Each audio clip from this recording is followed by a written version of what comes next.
अस्सलाम वालेकुम। मुहर्रम में काम आने वाली बेहतरीन टिप्स। हलीम को जायकेदार बनाने के लिए टोटका।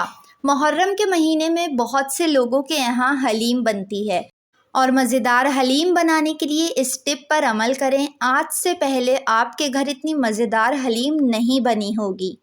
गेहूं को रात भर के लिए भिगो लें। जब ये अच्छी तरह भीग जाए तो इसका पानी फेंक दें। इसको पतीली में डालकर साफ़ पानी डालें और 3 चम्मच तेल इसमें डालकर चूल्हे पर चढ़ा दें। उबालने के दौरान लकड़ी का चम्मच इस्तेमाल करें, स्टील के चम्मच इस्तेमाल मत करें वरना उबलने के दौरान गेहूं अकड़ जाएगा। जब ये उबल के गल जाए तो इसमें लैस के साथ उबाल आएगा। इसी वक्त इसमें हस्बे ज़रूरत सोडा शामिल करें, फिर इसको हलीम में इस्तेमाल करें। इससे हलीम मज़ेदार बनती है। मुहर्रम में बनने वाले शरबत के लिए टिप। तहकीक से ये बात साबित हुई है कि सबसे ज़्यादा दूध का शरबत आशूरे के दिन दुनिया भर में बनाया जाता है और तकसीम किया जाता है। लेकिन इस महंगाई के दौर में दूध वाला शरबत बनाना और बांटने के लिए अच्छे खासे बजट की ज़रूरत पड़ती है, क्योंकि शरबत में कई किस्म के ड्राई फ्रूट का इस्तेमाल किया जाता है। लेकिन अब बिना ड्राई फ्रूट के इस्तेमाल से भी आप बहुत ही ज़्यादा मज़ेदार दूध वाला शरबत बना सकते हैं, जो सेहत के एतबार से भी बहुत अच्छा है। एक पतीली में दूध शामिल करें, इसमें लाल शरबत मिला दें। ड्राई फ्रूट की जगह साबूदाना उबालें और शामिल कर दें। साथ ही खोपरा डाल दें। साबूदाने की तासीर ठंडी होती है। गर्मियों में साबूदाने का इस्तेमाल बहुत ही ज़्यादा बेहतरीन है।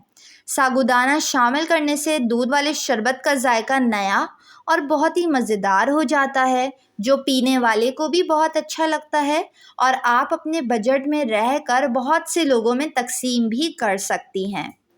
बहुत ही ज़्यादा मज़ेदार और जायके से भरपूर दूध वाला शरबत बनाने के लिए दूसरी टिप ये है कि जब आप दूध को उबालें तो 1 लीटर दूध को 3 पाव तक होने दें। थोड़ा सुखाने पर दूध का जायका बहुत ही ज़्यादा खुलकर आता है और इस दूध से शरबत बनाने पर शरबत भी बहुत ज़्यादा मज़ेदार बनता है और दूध थोड़ा गाढ़ा भी हो जाता है। सूजी से बनने वाले मलीदे के लिए टिप। देखने में आया है कि मुहर्रम के दिनों में बहुत से घरों में मलीदा भी बनाया जाता है, जो सूजी से बनने वाली डिश है। लेकिन बहुत से ख़वातीन मलीदा इसलिए नहीं बनाती क्योंकि इसका चूरा करते करते वो बहुत ज़्यादा थक जाती हैं। मलीदा बनाकर तैयार कर लें। हाथों की मदद से इसके छोटे छोटे टुकड़े कर लें, लेकिन अभी इसमें ड्राई फ्रूट शामिल नहीं करिएगा।